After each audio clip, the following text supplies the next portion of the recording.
I will build my church, and the gates of hell shall not prevail against it. Aliwanag nun eh. At Tagalogin natin. Tuloy mo sa Tagalog. Pipikit ako, kabisado ko to eh. Oo. At sinasabi ko naman sa iyo na ikaw ay Pedro, at sa ibabaw ng batong ito ay itatayo ko ang aking iglesia. Ayan. At ang kapangyarihan ng kamatayan ay hindi mananaig laban sa kanya.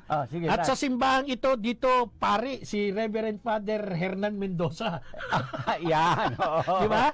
Shout out kay Brother Jomel Malyari Otara at kay Brother Soren Roberto. Ayan. Yung kaibigan ko from Australia, si Brother Ferdinand Marlo Lopez, nanonood sa atin. Saka si Erbasol. Saan ba yan? Canada naman siya. Sige, ganito. Okay. So, sa binasa po namin ni Tatang, English yung binasa ko, niliwat niya sa Tagalog, maliwanag yung sagot kung merong totoong simbahang itinayo ang ating Panginoong Hesukristo. Ito po ang malinaw, di ba, Tatang Larry? Yes. Saan ba galing yung sinabi kong malinaw na to, na statement na to? Saan galing? Kanino galing, Tatang Larry? Ito po yung mismong nanggaling sa ating Panginoong Hesukristo at nakatala po ito sa Mateo 16:18 kasi malinaw ang sabi niya, itatayo ko ang aking simbahan. I will build my church. I will build my church. Opo. Pero, sa dami nga ng mga sumulpot na simbahan, nagkalat ngayon, sa kabilang kanto lang, marami yan eh. Iba-ibang mga pangalan yan, no? At meron namang isang akala mo, talagang original, kasi ang pangalan ay banggit na nakasulat sa Biblia. Ito ang tanong. Ito bang mga ito ay masasabi natin o matitiyak nating mga tunay na simbahang itinatag mismo ng ating Panginoong Hesukristo? Hindi po. Bakit? Kasi malinaw ang sabi ng ating Panginoong Hesukristo, itatayo ko ang aking simbahan or church o iglesia. Hindi naman po niya sinabing mga. Kaya natitiyak po natin na ang tunay, yung mismong itinayo ng ating Panginoong Hesukristo noong unang siglo. So, madaling salita, peke. Yun na po. Naglipana ang maraming peke. Opo, mga peke po. Ngayon, meron tayong dyan, kumbaga sa korte, meron tayo nasa atin ng ang burden para patunayan na meron lang talagang isang simbahang partikular na itinayo ang ating Panginoong Hesukristo. Dahil hindi talaga maaaring mangyari, mga kapanalig, na ang lahat ng mga sumulpot, bagong sulpot, lumang sulpot ng mga simbahan ay totoong sa ating Panginoong Hesukristo o totoong galing sa Diyos. Maganda yung punto mo yan, Brother Marco. Ngayon, ang tanong natin, bakit hindi pwedeng lahat ng nakalatag na sekta ng pananampalataya sa iba't ibang panig ng mundo o dito sa Pilipinas ay hindi maaaring lahat ay totoo? Bakit? Unang-una, para masagot natin yan, Tatang Larry, ito ang pinaglalaban din ni Idol, ni Brother Rizalito David. Di ba? Okay. Sa unang aklat ng Korinto, chapter 14, verse 33, ay sinasabi po, sapagkat ang Diyos ay hindi Diyos ng kaguluhan, kundi ng kapayapaan. So, malinaw mga kapanalig, hindi po maaari na ang lahat ng bagong sulpot na sektang itinatag ng tao ay totoong sa Diyos. Dahil po ang mga bagong sektang ito o ang mga simbahang ito ay magugulo. Silang lahat po ay nag-aaway-away, umaatake sa isa't isa. Malinaw po ang sabi ng Biblia sa binasa mo, Brad Marco, ang Diyos po ay hindi Diyos ng kaguluhan. At kung totoong sa Diyos ang lahat ng mga iba't ibang uri, iba't ibang pangalan, mga sumulpot na mga simbahan na nagkalat sa iba't ibang panig ng mundo. Ano ba yan? Basura ba yan? Nagkalat?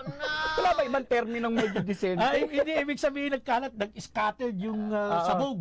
Hindi nagkalat. Sabog, pwede ba yung sabog? Sabog? Ano yung addict ba yan? Talagang walang magandang ilarawan. Sige, sa basura. So, kalat. Kung itong mga ito po, mga kapanalig, ay masasabing tunay, totoong sa Diyos, isang ebidensya na lang po yung sinabi nga natin. Sapagkat ang Diyos ay hindi Diyos ng kaguluhan. Bakit hindi po sila nagkakaisa sa kanilang mga aral? Iba-iba. Actually, naglalaban-laban pa ng mga aral yan, di ba? Pero ang alam ko, may isang bagay na nagkakaisa itong mga nagkakalat na ito Ay, alam ko yan. Ano yan? Basta pag pinag-usapan nila ang tungkol sa simbahang Katolika, Iglesia Katolika, nagkakaisa yan, nagkakaroon ng ano yan, bolt in yung mga yan. Let's bolt in. Oo. Tananan. Okay, sampulan natin.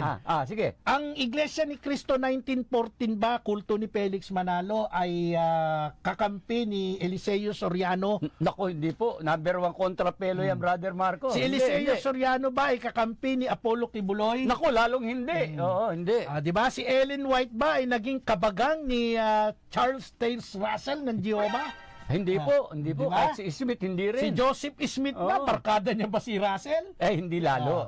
So meaning to say, kahit yung mga dito local, si Eddie Villanueva, kanya bang kakampi itong si Eduardo, halimbawa. Ayan, Kung hindi man si yung tawag dito, yung apostol, si si Carillo. Carillo ba yun? May Carrion, tsaka may Carillo, di ba? Magkaiba yan. Hindi rin magkakakampi yan. Opo, hindi. Pero believe me, mga kapanalig, kapag binanggit ang Iglesia Katolika, nagme-merge po yan. Iisa lang ang direksyon. Kumbaga doon sa paborito ni Alan Villar, yung dart. Yung may ganon. Laging bullseye. Target ang Catholic Church. Nagkakaisa yung mga yan. Yung attack. Attack. Kasi meron silang battle cry. Destroy the Catholic Church. Doon sila nagkakaisa Madam Riza Mendoza, ating station manager, di ba? Okay. Nagkakaisa. Ayan ang kanilang battle cry to attack the Holy Roman Catholic Church. Ngayon, sinasabi natin, ito lahat ay peke at hindi tunay na sa Diyos. Ngayon, ibig sabihin, ano po ba ang babala ng Biblia sa atin tungkol dito sa mga sinasabi nating mga sulpot na sektang hindi tunay na sa Diyos? May babala po ba? Ibig sabihin yan, yung binabanggit mong yan, prior sa pagsulpot ng mga yan, meron ng warning. Meron po ba? Ang ating Panginoon sa Kristo, may warning na ang Bible. Yan ang USA, nanonood sa atin. Naku, nawala agad. Ano ba naman itong ating Facebook? Ang bilis eh. Ang bilis. Yung taga-US, babatiin ko sana eh. Biglang nawala yung kanyang pangalan eh. Tingnan muna natin. Sige, okay. Brother, ano pangalan ng isa? Brother Jason Yumang. Ay! Birthday ni Jay. Birthday ni Joy. Asawa ni Jay. Kaya masaya si Jay, birthday ni Joy. Yan. Brother Axel Alejandro from Bagong Bayan. Shout out po sa inyo. Ray Gibbs, sumainyo rin po ang Panginoon. Yan. Brother Erwin Pastelero Escobar, watching from USA. So magandang hapon po sa inyo. Balikan natin yung tanong kanina. Ito. Sabi ho natin, prior sa pagsulpot ng different denomination sa panahon natin, meron pang simbahan umabot na ng 100 years lang in fairness. Pero hindi ibig sabihin na ito'y mga tunay. Actually, may warning na ang simbahan sa pagsulpot ng mga yan Kapanalig, Tatang Larry. Anong sabi ng Mateo 24:24 hanggang 25? Okay, pakibasa mo yung favorite mo, yung Pinoy version, yung New Testament Pinoy version. Maganda to. Ano sabi? Dahil susulpot ang mga nagkukunwaring Christ at mga nagpapanggap na prophets, gagawa sila ng mga himala at kababalaghan para lokohin. Kung pwede kahit ang mga pinili ng Diyos, makinig kayo. Sinasabi ko na ito sa inyo hanggang maaga pa. So ginamit na term dito, galing to sa Bible, hindi ho to galing sa amin, Mga nagkukunwari, nagpapanggap na mga propeta, at sabi pa dito, lolokohin kahit ang mga pinili ng Diyos. Masyadong harsh yung ginamit na mga talata o rather mga salita dito sa Bible na to, Kaya tama yung termino mo na peke, nagpapanggap, fake. Yan. At binanggit na natin yung iba't ibang mga pangalan, Tatang Larry. So kanina, dito sa binasa mo po na Mateo 24, lolokohin ng mga taong ito pati ang mga hinilang ng Diyos. Ibig sabihin, tuturuan ng mga maling aral ang mga taong pinili ng Diyos, ang mga taong nasa tunay na katawan ng ating Panginoong Diyos. At ang aral na kanilang ipangangalat, mangyayari po walang katotohanan o pawang mga kasinungalingan. Bakit ba hindi magiging kasinungalingan? Sabi nga ng Juan 8:44, simula't simula pa ang inyong amay si Satanas! Si Satanas ay ama ng kasinungalingan. Si Satanas pala basurero. Mahilig sa nagkakalat.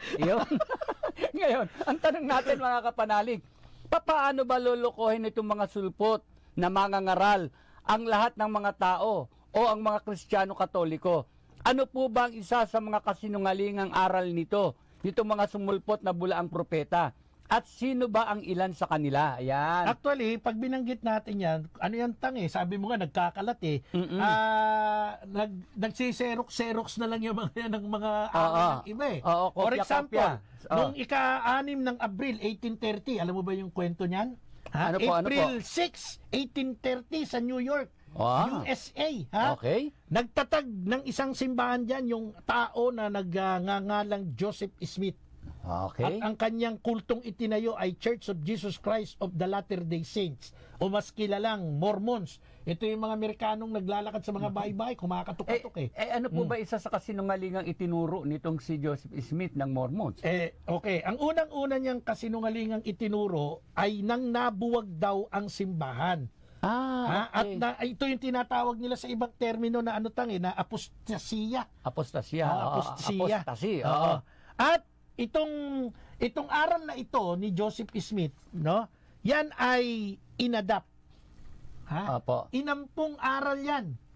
Ganun. Okay. Baka may alam kang idea kung sino naman ang umampo nung aral na galing po. sa Mormon, no? Galing sa Mormon ng April 6, 1830. May alam ka ba? Meron po. Sino? After 30 years, kasi sabi mo kanina, 18, ano yun? 18, yung tinayo, 1830. 1830. Naman, after 30 years, noong 1863, sa isang lugar pa rin sa Amerika, sa Michigan, to be exact, itinayo naman ang samahan o sektang Seventh-day Adventist o mas kilalang Sabadista. At ang nagtatagpo nito ay si Ginang Ellen Goldwhite.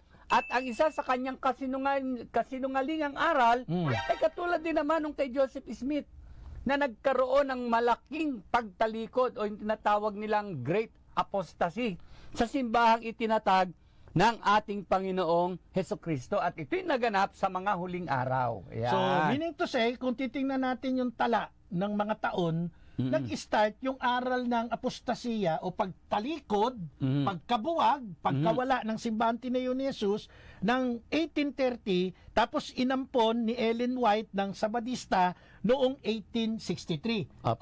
Meron ka pa bang ibang alam ng kwento tungkol dyan sa mga kopya-kopya na yan, Tang? Kung mapapansin mo, Brother Marco, 1830. Tapos bigla sinundan ng 1863. Meron pa pong gumaya dyan. Meron pa ba? Alam mo naman tayo mga Pilipino, pag uso sa Amerika, long hair tayo. Pagka uso yung elephant ponts na gano'n, yung tawag natin dun Metro Aid yung parang nagwawalin ng kalsada, Metro Aid din tayo. Pag nauso walking short sa kanila, walking short tayo. So, pag nauso sa kanila yung pagtalikod, meron din tayong pagtalikod na itinuturo. Local version. Local version. Saan yan? Ito naman po ay itinatag ng isang Pilipino na nagngangalang Felix Manalo, ang sektang ito, noong July 14 o July 27, 1914. At ito po, ang turo nila, natalikod po ang simbahang itinatag ni Jesus. Yan. Wow! So, ibig sabihin, kilala mo ba yon? Kilala mo ba yon? Oo. Ito yung nagpapakilalang ibong mandaragit, uod na ako, mabuting pastol, ikatlong Ilyas at sugong anghel. Ayan. Paano di ko makikilala? Taga-tagig tayo Yan. Tagal lang yan sa may lugar ni Kapitan Kapitan Omi Tanyag, Nanalo, Barangay Kalsada. Yan. Diba? Tama. Ito, binanggit mo na rin lang naman si Mang Felix. Yung mga baser natin na mga peki naman yung kanilang mga account name sa Facebook. Ito, pasugo po ito. Inilabas po ito ng May 2000, Volume 52, number 5. Ano nakalagay dyan? At babasahin ko po sa isang bahagi ng kanilang artikulo. Yan, mga kapanalig, no? Para malaman natin kung ano yung turo nila. Page 13. Pinag-usapan natin pagtalikod, Nung page itinayo 13. ni Jesus, Ito, sige. pasugo. Page 13. Ang sumulat nito ay, walang nakalagay na sumulat. Nakalagay Pangulong Tudling. Yung editorial. Ayan, editorial. Malamang yan si isang Santiago yan. Isang part na lang, isang part na lang babasahin ko, di ba? Sige. Hindi nagtatag ng isang bagong iglesia ang kapatid na Manalo. Ang tinutukoy na kapatid Manalo dito, pag tinaas mo ng konti, kapatid na Felix, why Manalo?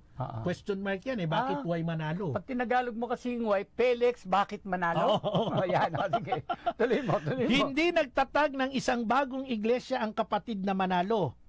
Ang isinagawa niya ay ang pagpapanumbalik ng iglesyang itinatag ng Panginoong Yesukristo, sapagkat ito'y natalikod sa pananampalataya pagkamatay ng mga apostol. Dahil dito, kailangang ito'y muling bumangon. Ayan, nilagyan ko ng highlight, no, mga kapanalig. Itong aral, ayan, papakita ni Clinton para makita ng mga, nilagyan ko ng highlight yung binasa ko. Ayun, oo, kasi ayan, nakalagay dito, si Felix, in fairness, hindi pala nagtatagtang. Hindi nagtatag, pero pinanumbalik niya yung iglesia ng ating Panginoong Jesucristo tinayo. Bakit daw? Kasi natalikod sa pananampalataya pagkamatay ng mga apostol. Kaya kailangan niyang muling ibangon. Grabe, ano? Ito ngayon ang malaking problema dito sa aral na ito ng kultong Iglesia ni Cristo 1914. Okay. Ano po ang malaking komplikasyon nito, mga kapanalig? Simplify lang natin. Brother Clinton, wag mo nang i-highlight masyado sa akin. Lakihan mo uli yung screen. Yan. Iso mo, baka mawala si Tatang. Gandang lalaki ni Tatang eh. Tatayo na sana ako eh. Gre-reklamo na kay Cheska eh. Anong sabi? Sige. Anong sabi ng ating mga kaibigan dito sa kultong ito? Hindi daw nagtayo. Okay. Okay. Sige, given, hindi nagtayo. So, ganito yan Taka lang, Tan. Sige. Baka Hindi makalimutan nagtayo. ko. Hindi nagtayo. Given na. Sige, hindi nagtayo. Hindi nagtayo. Pero ano yung ginawa niya? Pinanumbalik. Gamitin natin yung term nila. Yung term nila. Dahil Pinanumbalik. Bakit pinanumbalik? Bakit ito'y muling bumangon, ibinangon? Kasi daw natalikod. So ito ngayon ang malaking komplikasyon nito. Okay. Ang sabi ng Panginoong Jesucristo sa binasa natin nung una sa Matthew 16:18, di ba? Sabi mo nga kahit na hindi mo basahin, kabisado mo. Anong sabi ng pangako ng Panginoong Jesucristo doon? Tatayo ko ang aking iglesia at maging ang kapangyarihan ng kamatayan o Hades ay hindi magsisipanaig laban sa kanya. hindi matatalo. Hindi matatalo, hindi madadaig eh. Ngayon, ito ang komplikasyon. Ang sabi dito sa aral ng pasugo ni Felix Manalo, no? Pangulong Tudling nakalagay, page 13. Sapagkat natalikod sa pananampalataya, ibig sabihin, Natalo. nag-collapse. Ibig sabihin, hindi totoo, hindi sincere si Jesus doon sa sinabi niya na hindi makapananay sa kanya kahit ang kapangyarihan ng kamatayan. Dahil ang pagkawala po ng pananampalataya ay kamatayan ng pananampalataya. Pagkawala. Hindi nga sincero ang Panginoong Jesucristo, so yun ang komplikasyon. So malinaw po na sa pananaw ni Felix Manalo ay sinungaling ang nagtatag ng tunay na simbahan. Ganun ang lilitaw nun. Di ba? Eto ngayon, mga kapanalig, kung kayo may tino, ibig sabihin, kasi kaya ko ginamit yung term na may tino, may mga nakikinig sa ating walang tino eh. Anong sabi?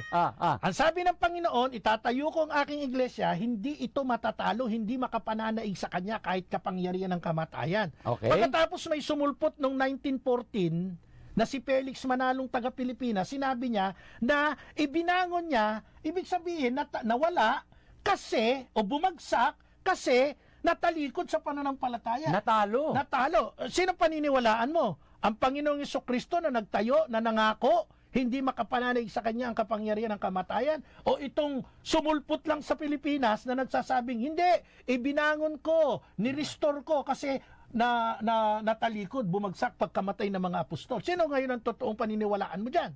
Siguro, Brother Marco, for the sake of clarification, naalala ko si clarification, for the sake of clarification, hindi ito papangahasang ituro o sabihin ni Felix Manalo na natalikod ang simbahan kung wala siyang batayan sa Biblia. Actually, ang batayan niya medyo sabit pa rin eh. Sabit pa rin. Ito, himayin natin yung kanyang batayan. Sige, tapos babalikan ko ulit itong ng pasugo. Anong sabi? Dahil ako naman po, alam ninyo na ako ay lumaki at nagkaedad diyan sa sektang yan, ito po yung laging kasunod na binabanggit pagkatapos sabihing natalikod. Ito po yung nasa kanilang pandoktrina. Reference. Unang Timoteo, Kabanata 4, Talatang 1, pakinggan po ninyo.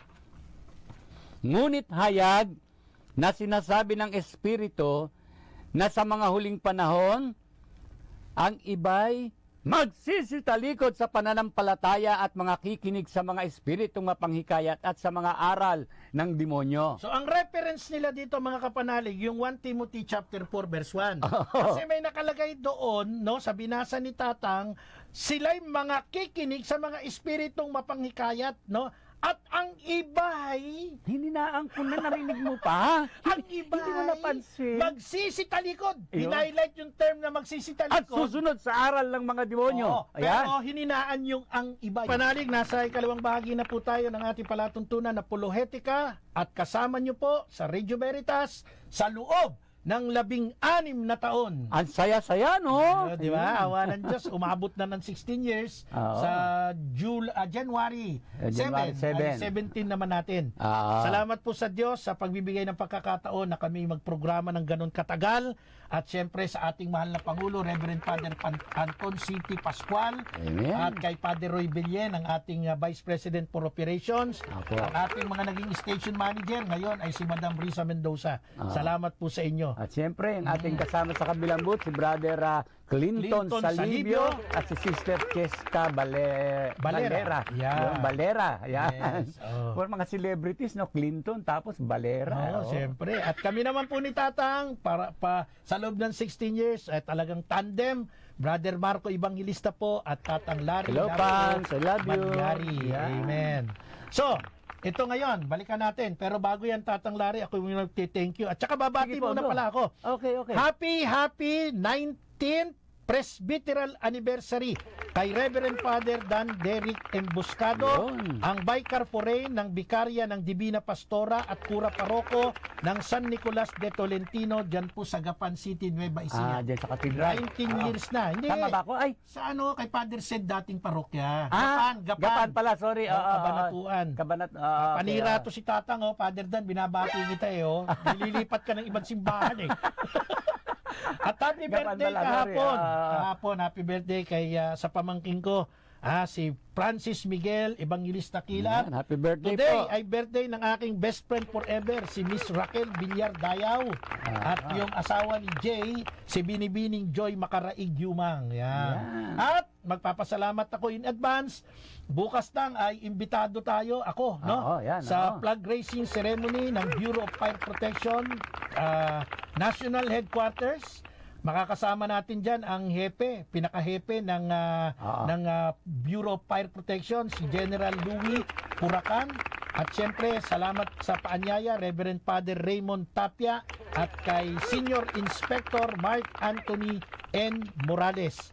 Yan, yung aking mga kaibigan. At fire protection. Tayo ang panauhing tagapagsalita sa flag racing nila bukas. At bago tayo magpatuloy, hello po kay Sister Isang Candido ng Our Lady of the Abandon dyan sa Muntinlupa, kay Father Jonathan Cadiz na Tuesday magkikita tayo, no? Father Jonathan Cadiz, pupunta po kami ni Brother Marco dyan sa Tuesday. Sister Isang, hindi naman po kami maselan sa merienda, Father. Father. Hindi, tatapat po namin tanghalian, pwede ba, Father Jonathan? Okay. Naku, gagalit na lang si Peppa Pig. Ayan na naman yung dalawa. Ano sabi mo, Tang? Kung ikaw ay hindi lang ob-ob, no? Ikat mo yan, may tumatawa. Wala kayo tumawag kay Tatang. Pang-abala kayo sa Facebook ni Tatang. May ano po kayo tumawag. Naka-live tayo. Sabi mo kay Kaagila. Kay Pepa. Kung hindi ka lang bobo, papatulan mo, Tang, di ba? Matagal na. Matagal na. Mahirap naman kasi pag tumatul ka sa bobo, mas bobo ka daw Di ba? May kasabihan yun, di ba? Linton, di masama yung salitang bobo Yan na description na walang alam yung kausap. At saka Jacob Rantibilla. Villarante yan actually. Pakita ka muna ng identity mo. Sabi nga ni Cardinal Tagle, kayong mga gumagamit ng mga bogus na account at faking pangalan sa Facebook o sa social media, kayo'y mga duwag nagtatapang-tapangan. Lumutang kayo at ipakita ninyo yung totoo yung identity para magkaroon kayo ng credibility. Kaya kahit anong gawin yung bashing sa amin ni Tatang, hindi namin kayo papatulan. Di ba? Okay, tama. Sabi ni Vice President Noli de Castro. Kala mo, hindi ko alam yung boses Okay, balikan natin yung topic natin. Ito po'y kinuha namin sa Pasugo, itong ating pinag-uusapan, kung totoo bang ang simbahang tinayo ng Panginoong Jesucristo po ay nanatili? Kasi meron nung turo, noong 1830, si Joseph Smith ng Mormon, nagkaroon ng pagtalikod, nawala. 1863 si Ellen White. Ellen White ng Sabadista. 18 yan. Pagkatapos, nangopya, kasi si Felix Manalo, baka hindi mo alam Tatang Larry, alam ko naman Iglesia ka ni Cristo dati, si Felix Manalo ay dating pastor ng Seventh-day Adventist. Opo. Naging pastor yan Meaning to say, inadapt niya yung mga aral na natutunan niya dyan, katulad nung ang Papa 19 hanggang 20. Ito yung bahagi niya. Turuan niyo silang sundin ang lahat ng inuutos ko sa inyo. Tandaan ninyo, kasama niyo ako palagi hanggang sa katapusan ng panahon. Natapos na ba ang panahon ng 1914? Yung kanta natapos na pero ang mundo hindi pa. Pagdating ng panahon, natapos yung kanta pero yung panahon ng mundo hindi pa. So ibabangga uli natin itong artikulong ito ng Pasugo na sinasabi nilang ang itinatag hindi nagtatag ng isang bagong iglesia si Felix Manalo, ang ginawa niya ay pagpapanumbalik ng iglesyang tinatag ng Panginoong Jesucristo sapagkat ito'y natalikod sa pananampalataya pagkamatay ng mga apostol. Dahil dito, kailangan ito'y muling bumangon. Ibig sabihin na bumagsak. Wala na, dapat. Nawala. Natalo. Di ibig sabihin, hindi totoo yung sinabi ng Panginoon, hindi makapananaig sa Kanya hanggang kahit ang kapangyarihan ng kamatayan. At sinabi niya sa Mateo 28:20, tandaan ninyo, ako'y kasama nyo hanggang sa katapusan ng sanlibutan. Ibig sabihin nun, nag-iwan. Totoo po yan. At katunayan, Brother Marco, pag pinag-aralan mo ng malalim, nireview mo yung kanilang pandoktrina at ibang pasugo, kinikilala nila na ang simbahang Katolika ang itinatag ni Kristo. Kaya lang daw natalikod ito. Mayroon pa naman natalikod na katindig pa, 33 years. Hindi. Nung 33 AD hanggang ngayong 2023. Hindi mo naintindihan yung sinabi nila? Ano? Inuunti-unti ni Satanas ang pagtalikod. Ang kupad naman ni Satanas. Kut-kut-kut-kut lang. Ano yan? Yung anay? Komplikado, di ba? Komplikado eh. Ang gulo. Ito, ang sarap balik-balikan tong Pasugo na to itong artikulo na to di ba? Siyempre, baka mga tuwira na naman si Peppa Pig. Si Agila, ayusin mo naman yung mga paliwanag mo. Yung bumbuit ng si AA. Ano sabi? Sapagkat, natalikod sa pananampalataya. Teka lang, meron na namang contradiction yan. Ano yung contradiction? Yun sa John chapter 14 at saka John chapter 15. Huwag ko nang ibigay yung particular na verse. Basahin nyo yung buong talata ng 14 at saka 15 ng Juan. Ano yung pinakabuod niya doon? Anong sabi ng Panginoon?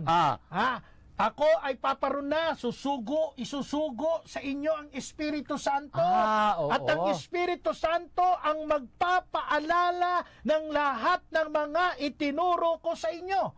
Pagka sinabi mong natalikod ang simbahan tinayo ni Jesus sa pananampalataya, may lapses na naman yung Espiritu Santo. At kasama sa binanggit mong yan, kaya siya paparoon, bukod sa iiwanan niya o susugo niya Espiritu Santo, ipaghahanda ko kayo ng inyong tirahan doon sa langit. Opo, pero ang pinaka-highlight dito, na gusto kong bigyan ng emphasis, pag sinabi mong ang simbahan ni Jesus natalikod, pati doon sa mga aral, sa pananampalataya, nagkaroon ng failure, pagdating doon sa pagkakasugo sa Espiritu Santo, dahil ang liwanag ng sinabi ng Panginoon, ang Espiritu Santo ang magpapaalala sa lahat ng itinuro ko sa inyo. At alam nyo ba mga karoon ng amnesya? Alam nyo ba mga kapanalig, pag sinabi mong nabigo ang Espiritu Santong proteksyonan ang simbahan ni Jesus, malaki pong kalapastanganan yan. Opo, at walang kapatawaran. Walang kapatawaran yan. Sige, mamili kayo. Kung kayo ay meron pang natitirang tino, Agila, tsaka Jacob. Kung may natitira pa kayong konting tino, sino paniniwalaan nyo? Yung pangako ni Jesus? Yung commitment ni Jesus? Ewan ko lang kung alam nyo yung commitment, Yung commitment ni Jesus, no? O yung turo ni Felix Manalo? Ako na po sasagot. Si Felix Manalo po. Kay Felix po kami naniniwala. Ayan ang mabigat. Yan ang malungkot. Yan ang malungkot. Yan. Diba? Mga kapanalig, simpleng-simple lang po. 3 bagay po ang magiging contradiction dito sa aral na ito kung nagkaroon ng pagtalikod in general. Kasi sa Bible, sa 1 Timothy, may ibang tumalikod. Ayan. Sinabing ibang tumalikod, yung few, ilan. Oo. Diba? Hindi ho in general, hindi lahat. Pangalawa, yung punto mo, Tang. At yung tumalikod, hindi po nanatili yun sa loob, lumabas yun. Kaya nga tumalikod umalis Ibig sabihin. Di tama-tama yan doon sa sinasabi ni Apostol San Juan sa kanyang sulat, sa 1 John. 5 verse 20, ano sabi niya? Bagamat sila'y dating kasamahan natin, umalis sila, kaya't silang lahat ay hindi atin. Ito yung mga antikristo. Yun ang tumalikod na sumunod sa mga aral ng demonyo. Bakit naging antikristo? Isipin nyo, sabi ni Jesus, itatayo ko ang aking simbahan, hindi mananaig sa kanya. Pagkatapos meron tumindig na isa, tumindig na dalawa, tumindig na tatlo. Sinabi na talikod ng simbahan ni Jesus. Di ginawa nyo napaka-weak, napakahina ni Jesus. Pangalawa, ginawa nyo ng Espiritu Santo ay hindi gumanap sa kanyang misyon na magpaalala sa lahat ng itinuro ng ating Panginoong Jesucristo. Ave Maria! Gracia plena! Nasa huling bahagi na po tayo ng ating programa. At ito po, dinidiin lang natin. Sige, Ako, sige. Tang, ibibigay ko lang yung point na gusto kong i-explain dito sa nabasa kong Sige artikulo. po. Apo. And then, syempre, ikaw, dati kang iglesia, may mga justification kayo dyan Meron. Pero ganito lang po kasimple to. Sabi ho ng Pasugo, ito ibig sabihin to, official teaching ito na nilalabas ng Iglesia ni Cristo. Ito po, nasa kopya, hawak ko ang kopya. Ang Felix Manalo, hindi nagtayo. Hindi. Yan ang sabi nila. Pero, ibinangon niya yung tunay na iglesyang tinayo ng Panginoon kasi natalikod. Nawala. Pag sinabi natalikod, nawala. Wala na. Na-dissolve.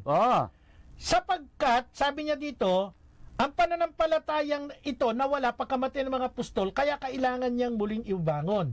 Contradicted po sa pangako ni Jesus. Kasi ang dinidiin ko dito yung pangako ng Panginoong Jesus. Ang nangako Panginoong Jesus hindi iba Sabi niya, nung itinayo niya ang simbahan niya sa Matthew 16:18 hanggang 19, hindi makapananaig sa kanya kahit ang kapangyarihan ng kamatayan. Meaning to say, wala pong pagkalugmok yan, walang pagkamatayan. Okay, may tumalikod. Opo, normal yun kasi nasa ang simbahan ay komposisyon ng tao Opo. Pero yan pong ginagamit nila sa 1 Timothy chapter 4, kung babasahin yung mabuti, ang liwanag ng nakasulat, ang iba'y magsisitalikod. Ibig sabihin, ang iba, mayroong ilan, hindi ho lahat. Ibig sabihin yung ibang nasa loob. Tatalikod. Ang iba'y magsisitalikod. Ang iba. Okay. Now, anong nangyari doon sa naiwan? Yung naiwan, of course, ayon sa pangako ng Panginoong Yesus, magpapatuloy yan. Mananatili yan, di ba? At bakit? Kasi sinabi ni Jesus sa Matthew 28:20, tandaan ninyo, ako'y kasama nyo hanggang sa katapusan ng sanlibutan. Teka muna. Yung pong pangakong yan po ay pangako sa Iglesia ni Cristo sa mga huling araw. Ha? Ano naman koneksyon ng 1914 doon sa 33 AD? Nagtagbo ba sila? Yun, totoo yun. Sinasabi yun. Ay, claim nila yun. Pero yun ang claim ng kamangmangan. Pag pinaniwalaan mo, sobrang talagang kamangmangan yan. Parang nangyari, nagtayo ako ng bahay. Bahay. Si Jesus, gumamit na si Jesus. Si Jesus, nagtayo ng bahay. Si Felix nagtayo ng bahay. Pero ang puproteksyonan ni Jesus, yung bahay ni Felix, yung bahay niya, bahala kang mag-iba. Bahala kang anayin. Anayin ka dyan. Babantayan ko yung bahay ni Felix. Kaya nga sabi ko, kamangmangan yan, paniwalaan mo yan Ito pa ang pinakamabigat. Nagsitalikod daw sa pananampalataya yung mga nando doon sa iglesyang tinayo ni Jesus pagkapamatay ng mga apostol. Di hindi nagtrabaho ang Espiritu Santo. Yan sabi ng Panginoon, yan ang paraklit. Ano ibig sabihin ng paraklit? Yan ang magtuturo, yan ang magre-remind sa lahat ng mga aral na tinuro ko sa inyo. Meaning to say, nakapreserve yan. Hindi pwedeng mawala, hindi pwedeng masira, hindi pwedeng makuha ng iba.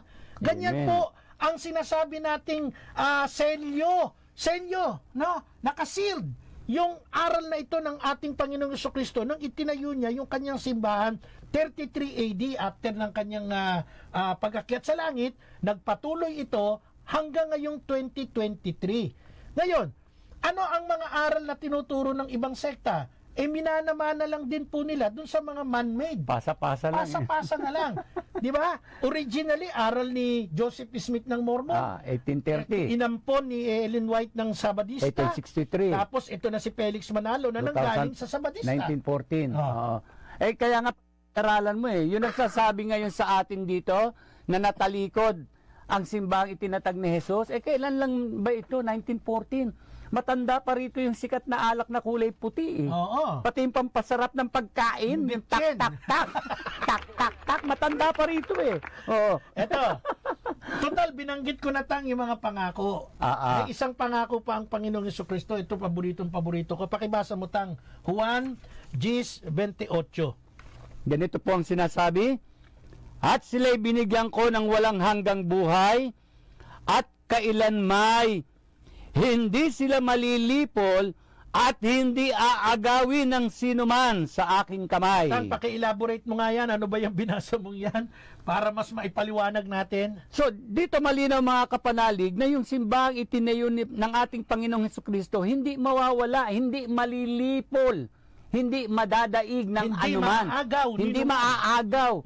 Pero sa turo kasi ng Iglesia ni Cristo 1914 at ng ibang sekta, inagaw ni Satanas So, ibig mong sabihin, hindi, gagamitin ko uli ang ginamit mong salita. Oo. Ibig mong sabihin, mas malakas si Satanas sa Espiritu Santo? Yun ang implikasyon kung maniniwala ka sa turo ni Ginoong Felix Manalo.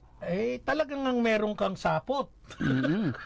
Pag si Chris Aquinong nakarinig niya, sasabihin sa'yo, sabi ni Noli Di Castro kanina, Tama, pero kung kay Chris Aquino, may tama ka.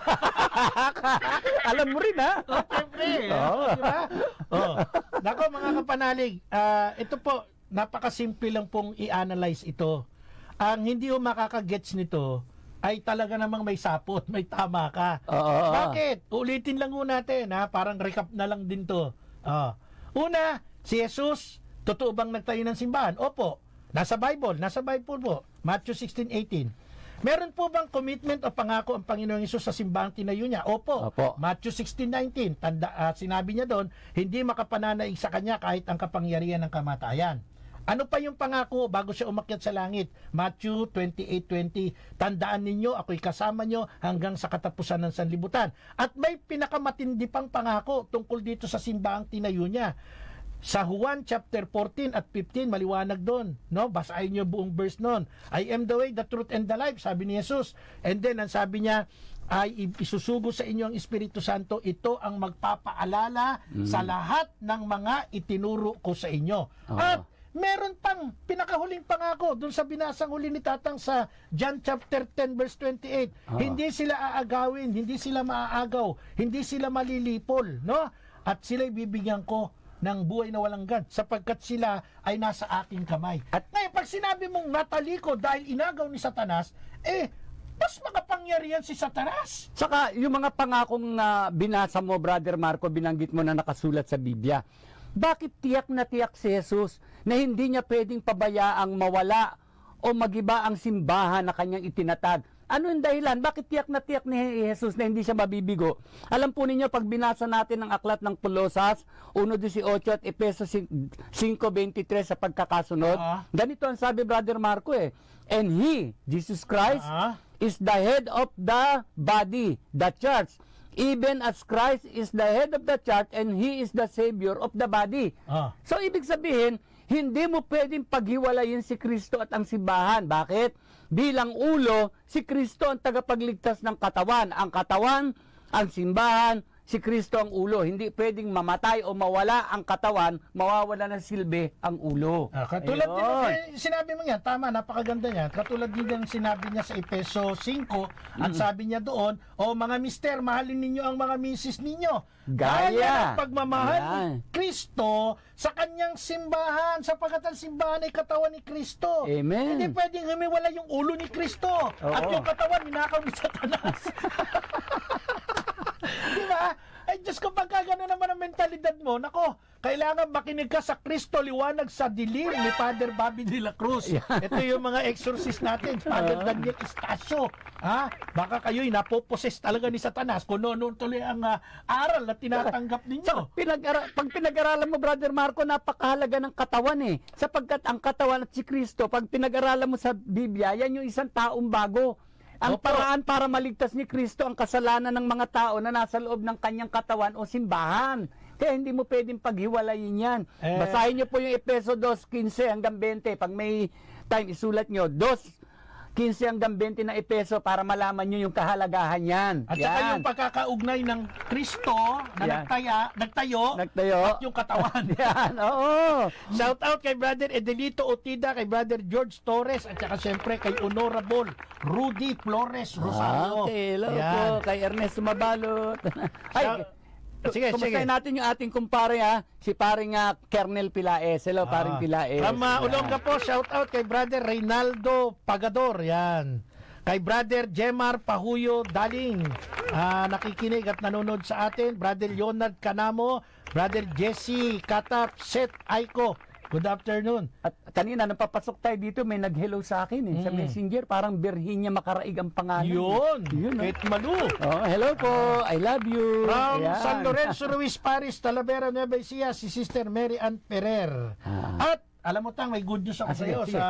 Sa December 10, uuwi yung aking mahal na kaibigan. Kaibigan natin, si Sister Purisima Arsiaga, Italy. At nagpabili ako sa kanya ng imahe ng aking favorite saint, si Saint Francis at saka si San Antonio de Padua. May regaluhan tayo. Ay, salamat po. In advance, salamat po. Salamat. Kaya hopefully si Tatang ay narito nung araw na yun para tanggapin niya yung regalo galing kay Sister Purisima. Hindi ako absent dyan. Kasi pagka umabsent ka, uwi ko rin yung regalo mo. Dadali mo sa bahay. At hello po kay Brother Noel Tabon ng San Quintin, Pangasinan. Hello po, brother. At kay Brother Peter Terra, Peter Terra ng Rosales, Pangasinan, ng Knight of Columbus. Hello po sa inyo. Shout out kay Brother Hector Divina Gracia. Dr. Divina Gracia. Hector Divina Gracia. Sister Maribel Pangilinan Cabral, nanonood sa atin. Alam mo ninyo mga kapanalig, Brother Roman Oliver, ikaw ay nariyan sa Europa, alam ko Ang punto lang natin dito ay maintindihan ng ating mga kapanalig, lalo na sa mga kapwa nating Katoliko. Opo. Na ang simbahan po natin sa record, world record to. History po ito. Tinayo ito ni Jesus 33 AD. Kung marami mang mga iskandalong nangyayari sa simbahan, mga madidilim na bahagi ng simbahan, bahagi po ito ng paglalakbay. Kaya nga militant church tayo Tayo'y simbahang naglalakbay. Sapagkat tayo composed of people, composed tayo ng mga tao. At ang mga taong nariyan, hindi perpekto, maraming mga kamalian yan. Si Jesus nga po, 12 lang alagad, may isa pang Judas May nag-Judas pa, 12 lang yun, 12 may Judas pa tama. Kaya wag kayo magtaka, pag may narinig kayo sa simbahang Katoliko, merong salbahing naging papa. Aminado tayo, nasa historia. Merong mga kardinal, merong mga obispo, may mga pari, na nagkakaproblema. Maraming mga ginagawang kalokohan. Admitted tayo dyan. Pero, ang kahinaan nila ay hindi kahinaan ng buong simbahan dahil ang simbahang buo ay katawan mismo ni Kristo at wala itong pagkagiba. Hindi magigiba. Kaya lahat ng nagtuturo ng simbahang tinayo ni Jesus ay nagiba, natalikod, yan po ay puro mga kalokohan, yan po ay puro pandaraya. At tatandaan po natin, ang banal ay ang simbahang itinatag ng ating Panginoong Hesus Kristo. Hindi ang mga tao. Hindi ang mga tao. Kaya masabi ng Panginoon, magpakabanal kayo tulad ng inyong amang nasa langit. Amen. Hindi kaya tayong magpakabanal kasi hindi tayo mga banal. Pero ang simbahan ay banal dahil tinayo ni Jesus. Maraming salamat po sa ngalan ni Brother Clinton Salibio. Ako po si Brother Marco C. Evangelista. At kasama natin si Miss Cheska Valera. Ito naman po si Tatang Larry Lam Comalyari hanggang sa susunod na linggo. Maraming salamat po at kami laging nagsasabing sumainyo ang katotohanan. Bye-bye pa. I love you.